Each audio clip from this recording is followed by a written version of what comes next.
Praise God. God bless you. It's my privilege to have you all once again this morning. Greetings to you in the name of Lord Jesus Christ. Every one of us lives by priorities, whether we admit it or not. What we love the most, we make time for. What we value most, we protect. What we believe is most, we pursue. The real question is not, do you believe in God? But where does God stand in your list of priorities? Jesus said, where your treasure is, there your heart will also be. When God is not first, our lives become crowded with fear, anxiety, distractions, and spiritual dryness. Giving God priority is not a religious statement, but it's a foundation of a blessed, peaceful, and victorious life. Today, we are going to learn how panic attacks the mind and how to overcome it. And our title is Panic, the Body's God Designed Alarm System. Almost everyone here has felt it, an unexplainable fear, a sudden tightness in the chest, a racing mind. It happens in the night, at work, even in church. Even faithful and sincere believers face panic moments. Today, I want to tell you something very important, that is, panic is not a sign that your faith is failing, but a sign that something needs immediate peace. That is your fear. Your fear needs God's peace. We will learn from God's word why this happens and how faith fights back. Many times, panic comes without notice because fear leaks in through cracks we don't know were there. Panic happens when inner strength has been quietly draining over time. We may be smiling, working, serving, praying, attending church, but inside we are carrying unspoken pressures, unexpressed emotions, and unresolved worries. The moment the mind reaches its limit, the body reacts suddenly, and we call it panic. What feels sudden panic is often the result of a long, silent buildup. Not only that, stored fear is a major spiritual and psychological root of panic. Other causes include physical factors like hormones, health issues, lack of sleep, and sudden stress overloaded. Spiritual warfare, that is, enemy uses our stored fear to amplify panic. Panic is body's alarm system. When the brain senses danger, real or imagined, it sends an instant signal before we get even to pray, meditate, or think clearly. That is why panic feels very uncomfortable and it happens in seconds. Spiritually, panic comes without warning because fear attacks when we feel safe. The enemy doesn't always attack during crisis. He waits until routine sets in. That is why Scripture says he comes like a thief suddenly and unexpectedly. John 10:10. Fear often enters through our thoughts like, what if God doesn't answer me? What if this problem never changes? What if nothing good happens to me? What if I lose control? These thoughts seem small for us and we just ignore. But when they left unchecked, they suddenly explode into panic. Stored fears like childhood fear, rejection, fear of failure, and shocking experiences can remain in the mind. And from those stored fears, panic can arise. So in Christ, you should understand, you should not suppress your emotions or painful feelings. So whatever you are suppressing, that will increase over time and it will gain strength. But if you leave it to God in prayer, you get healing and these feelings become reduced. Since panic is a reality for every human being, you must learn how it happens and how to overcome it. If you don't understand it, it can lead to repeated anxiety problems, panic attacks. It can lead to repeated damages in health issues, relationships, and your faith starts weakening. So this is not a small thing to ignore. Panic often feels sudden because it works like a pressure cooker. In pressure cooker, everything looks calm outside, but pressure is building inside. isn't it? When the steam is not released properly, the cooker whistles suddenly and loudly. Panic is that whistle of our soul. It is not meant to destroy us, but it is meant to warn us. It's an alarm. Believers should not reject it. Believers should not ignore it. You know that you need immediate peace there. Hallelujah. Proverbs 12:25 says, anxiety in the heart of a man weighs it down. David described this inner pressure when he said, when I kept silent, my bones grew old through my groaning all the day long. Psalm 32:3. Undealt sin, fear, and suppressed emotions eventually find a voice. You are suppressing everything inside. Either one day it will burst it out like a cooker whistle as your own voice or some disease or something else anywhere. This will happen. Please understand. Hallelujah. Now let's understand why this happens and what the remedy is. Panic is the body's God-designed alarm system to protect us. And for us, very often that alarm is triggered not only by the present moment but by the stored fear. From our childhood, from the day we are born, we have so many stored unwanted things in our brain that is increasing. Hallelujah. So fear that was quietly accumulated through past pain, repeated stress, disappointment, sudden losses, or long seasons of uncertainty, these fears may never have been spoken, prayed through, or even consciously remembered, yet they remain within us. The moment you express this pain or that pressure to God and ask God to deal with that, you should understand that will not get accumulated and one day it will not burst out. It starts healing. This practice believers have to do. So these fears may never have been spoken, prayed through, or even consciously remembered, yet they remain within us. That's why panic can be sudden and it is very uncomfortable. So when a situation even slightly resembles a past threat, the body reacts suddenly. This happens faster than a conscious thought. David describes this honestly when he says, anxiety was great within me.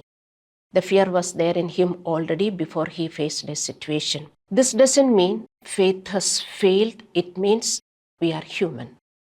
The nervous system reacts in a fraction of a second because the body was created to protect our life. So when the brain senses something that resembles past danger, it reacts before we have even time to think and reason. All these things are happening. If medical science tells you all these things, you will believe. But spiritual science is speaking to you, believers will ignore. That's why today they are suffering. Hallelujah. In other words, panic attacks are normal. When the brain senses danger, it reacts instantly to protect us so we can fight, flee, or seek safety before even we think. This is the natural protective system God has made for our survival. But today, because of our stored fears, anxieties, and negativities, we have made this system overactive. So we experience panic even without understanding. It is a real threat for us. Can you say no? Hallelujah. 2 examples I'll give you. You can relate to yourself. 1. A parent receives a late night call. Before answering, fear rises. The phone itself is not dangerous, but the nervous system associates timings with tragedy. Another example, when a believer is asked to speak in front of others, nothing dangerous is actually happening, but he starts shivering. There is no physical threat. No one is attacking. Yet the body reacts strongly, heart races, throat tightens, hand shakes. Why? Because the nervous system has learned to connect attention with risk. At some point in life, attention may have brought embarrassment, criticism, comparison, or shame. The mind has stored it. without our thinking. So it was collecting and mind will not forget. Hallelujah. So when you face with the same situation, you get explosions in the brain. This is what happens. So it is natural for everyone, especially for unbelievers. But for believers, you should know how to deal with that. But the body remembers, body can remember. So when many eyes turn to that person who is standing in front of the crowd, the nervous system says, I have been hurt in the situation like this before. The body prepares to protect itself. That is why the urge comes to avoid, escape, or go blank or finish quickly. The nervous system is saying, get out before you are hurt. The nervous system reacts based on old learning, not present reality. So, this reaction is not weakness, not lack of faith, not even rebellion. It's a protective system using the wrong information, as we have already stored many wrong informations from our childhood. You can understand, isn't it? You have already stored many unhealed wounds, past failures, wrong beliefs, negative words. But in Christ, what we are commanded, 2 Corinthians 10:5, capture all wrong thoughts and give up and obey Christ. But believers will never remember this or they will never practice. Every word in the Bible is for us to practice. God is alive, Word is God. If you know God is alive, Word is alive. Each time you obey, even small thing, don't tell lies, Bible says. Oh, one small sin, one small lie, what will happen? But you should know, no, that is a sin. God said no. When you are controlling, you are getting life. This is how we get life. Do you have life on your face? Because already you have killed your life so much through disobedience. Small obedience, we just neglect it. Understand, dear friends. From where do you get life? From worldly people or from any worldly source? Never. Understand this truth always. Hallelujah. So when we carry bitterness and you are associating more with the worldly people than with the godly people, that is affecting your brain. Don't forget that. Whatever we hear, it will be registering in our brains. That is the reason we have to associate with the humble, associate with the believers, because at least those who speak spiritual words, not just to hang around because they are believers. Hallelujah. You should know with whom you are hanging around. They should give you something and you too can give something. You should get something from them. All these are important. Whatever we are hearing, whatever we are seeing, everything is registering in our brain. And that will have reaction. That is the reason Bible is telling, capture every wrong thought and give up. How do you know something is wrong thought? You should be very familiar with the word of God. Then only you know if something wrong comes, oh, I should not think like this. If you are not familiar with the word of God, if you are not spending time with the word of God, you will not know which thought is wrong and which thought is right. You cannot capture the wrong thoughts and give up. Why? Because you hardly spend time with the word of God. Friends, understand, word is God. How do you see God? Obey the word of God. You will see God. The miracle working God will be present for you. For whatever you are suffering today, how do you get God's help? Tell me. Believers are ignorant. Believers should not be ignorant. Then you are not a believer. Or you are picking and choosing certain things and obeying. Hallelujah. We should have testimonies. Just blah, blah, blah, we can talk. Many things, God loves me, many other things, isn't it? But we should experience God. Every meeting I will tell you, you should experience God. It's not a joke. It's your victory. Hallelujah. So, we are only making small cracks. We have stored many things in our brains. So small things, when it comes through that cracks, it will leak. You are upset. You are fearful. You are panic. You won't be able to control it. And this habit or this nature is increasing as age passes on. Don't forget. Hallelujah. That is why even faithful and sincere believers can suddenly feel their heart race and chest tighten, because that much we have stored in. How much we have to practice, you just think. Is anyone practicing that much? No. That is the reason small things will upset us. So panic doesn't begin as a spiritual rebellion. You are not falling. It begins as a physical reflex. When you feel panic, that system is there in our body. God has created us with that system. It begins as a physical reflex. When you feel panic, you start living as danger is everywhere, isn't it? Something bad is going to happen. That is the alarm you should understand. Body keeps shouting, danger, danger, danger.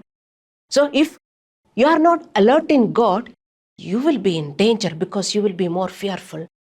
But you are present in God, you will immediately pray, worship God. You know how to deal with that fear. You are out. Hallelujah. So it is a signal for the soul to trust God and become calm. So it's not abnormal for you, it's normal for everyone. Scripture never promises that fear will never rise. Instead, it teaches us that how to respond when it comes. Believers should practice that, learn that. Psalm 56:3, Psalmist says, when I am afraid, I trust in you. He didn't say, if I am afraid. When I am afraid, I'll trust in you. That means that fear keeps coming to us. Don't worry. Nothing is wrong with you. It's natural. But know how to deal with that. Don't take a blanket and sleep when fear attacks you. You are throwing yourself to danger. Hallelujah. As believers, we must understand that panic is normal, but we must not ignore or suppress it. We must learn how to overcome it quickly through your faith, or it can bring unnecessary sufferings. While panic is automatic, trust in God, prayer are intentional and learned response. Panic is automatic, depending on God, and prayer is learned response. You should learn. Spend some time with God and with the godly people, with the Bible. Hallelujah. When we talk all these, people will think, pastor needs something or church needs something, isn't it? That is what you all feel. It's for your good we are telling. I am preaching for your good. We are ministering to each other for each other's good. Understand it. If you are rejecting, understand, you are very adamant. You have no solution. Leaving this and going anywhere. Yes, medical science can help you to some level. Medical science can help you for your panic attack. No. But God can help you, and only God. Get closer to God. Hallelujah. So, panic is automatic, but prayer and trusting in God, intentional and learned response. When we do so, while the body cries in danger, the soul declares truth. Psalmist wrote in Psalm 46:10, be still and know I am God. God is telling, be still and know I am God. You don't know who is God. That's why you are worried. You don't know who is God. That's why you are suffering. You don't know who is God. That's why today you are sick and suffering. Be still and know who is God. God is a loving God. God is merciful. God loves us. God is living for us. To trouble us, to pain us, to hurt us. He is living to see our tears? No. He is there to wipe our tears. He is there to prosper us in every ways. For that, our soul should prosper. 3 John 2. As our soul prosper, We'll be prosperous in everything and in good health. Never forget, your soul cannot prosper with worldly knowledge and through worldly friends. Your soul can prosper only with spiritual knowledge. Hallelujah. So psalmist is telling, God is saying, be still and know that I am God. Stillness should be practiced. Stillness doesn't mean doing nothing, but you are concentrating on God. Many believers ask, if I have faith, why should I have even this feeling of panic? I should not get panic at all. Then you are not a human being. It is natural. It's our survival system. But we should not increase it. We should know how to control it and come out it. So the answer is, faith doesn't prevent the first signal. It governs the response. Even Jesus experienced, and he said his soul was troubled and his sweat became like blood, like drops of blood. And he never sinned and he never lacked faith. In a fallen world, our nervous system still carries old wiring. Don't forget old memories, weaknesses, and stress response. It is there, accumulated. To overtake that much of stuff you have to stuff in. That much of memories also, good memories with God, with God's people. Memories. Do you have such memories? Time being with God, or God has helped you in many things, or when I was with godly people, what happened? You may think, oh, I went with my worldly friends to picnic. Good memories. That is registered. A big album is there, isn't it? That you will not delete. Keep chewing it. Keep entertaining. But with godly people, do you have any good thing? It's boring, isn't it? It's boring for you. That's why this fear is attacking so much. Panic is attacking so much. Small things, your brain will tell, your body will tell, this is dangerous. Run. Something bad is going to happen. You are hearing your voice. You are not able to hear God's voice. Why? There is no stuff from God is there in the brain. That's the reason. You don't have any memory from good fellowship with children of God. You have good memories from your own family members who hate Jesus Christ and your friends who hate Jesus Christ, isn't it? So please understand, dear friends, why I am talking from the pulpit. Is it not for your good? Hallelujah. Fear is the word opposite of faith. When you have faith, fear will run away from you. Opposite also. When you don't have faith, fear comes running towards you. Where you are, think. This is the truth I am talking. Where you are, think. Fear is running towards you or faith is running towards you. That shows how much close you are living with God. Hallelujah. What faith does is shorten the stay of panic. Earlier, before we were in Christ, fear would enter and remain. Now, no. Believers know how to chase that fear. When fear comes, don't run towards your worldly people. Fear will increase. They can stuff little more fear into your brain. When fear comes, you run towards your worldly friends to get some relief. You might have got a call from your spiritual friend. You will switch off your phone and go there. Isn't it? Because their little entertainment is there. Here little boring. They talk only God stuff. So, God often allows the first feeling we must understand so that we can learn dependence, not self-confidence. You need daily spiritual and mental training, daily. Not once in a while or whenever you can. Not once in a while. Because this is too much. Fear is too much in our brains and it keeps accumulating. That's the reason daily, as much as possible, the spiritual exercise you have to do. You should practice stillness. How do you practice stillness? Set aside some time before God, just close your eyes and think about God silently. Turn your thoughts towards God. Surrender all your worries, your problems, all what is troubling you to God. Meditate on the word of God. Worship. Sit there. Don't talk to anyone. Talk only to God. When fear comes, talk to God, not to your worldly friends. Remember this. This is the main thing you have to know. Go close your room and practice stillness with God. Hallelujah. These practices daily we must do that renew the mind, calm the nervous system, and strengthen faith. Fear will be controlled and fear will not control you. Our spirit learns peace and our body gradually follows that peace. This is what is happening. When you go to a medical doctor, he will give you so many prescriptions he will give you and you will take the treatment and the medicine is working in your body. Do you know how it is working? You don't know. You trust the medicine, you trust the doctor. In the same way, trust God and what He says.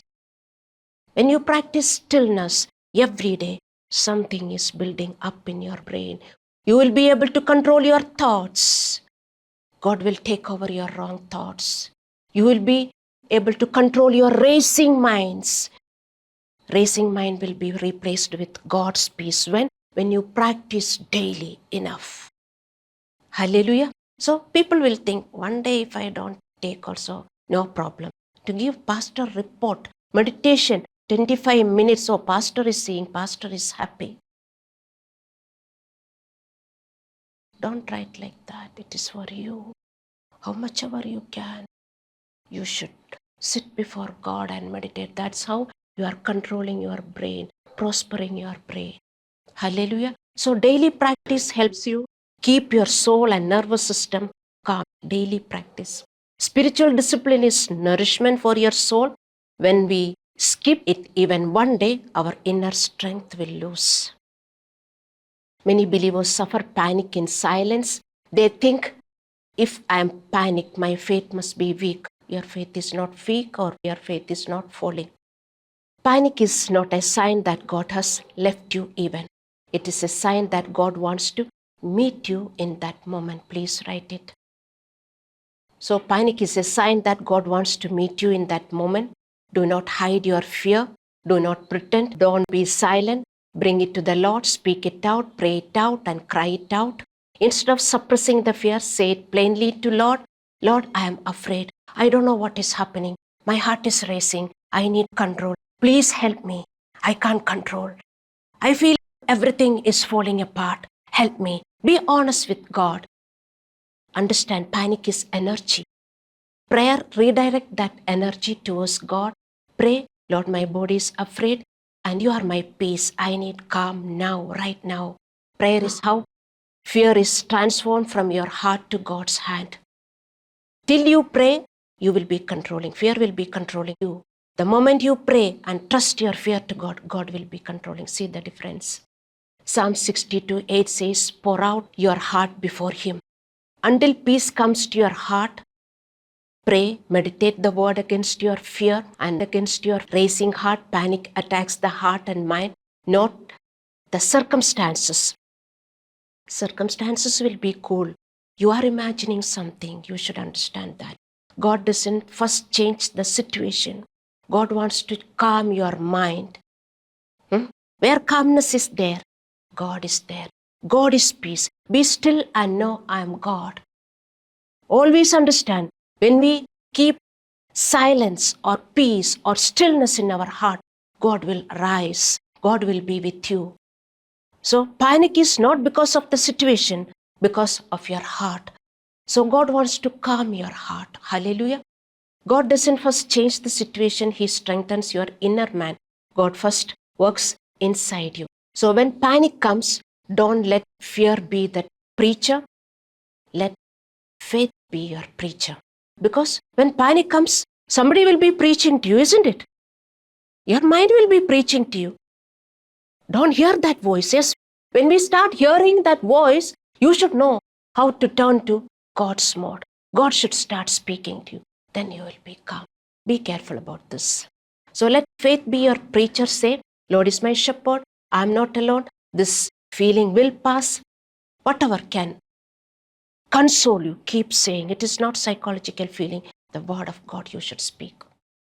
Your words become medicine to your nervous system and soul.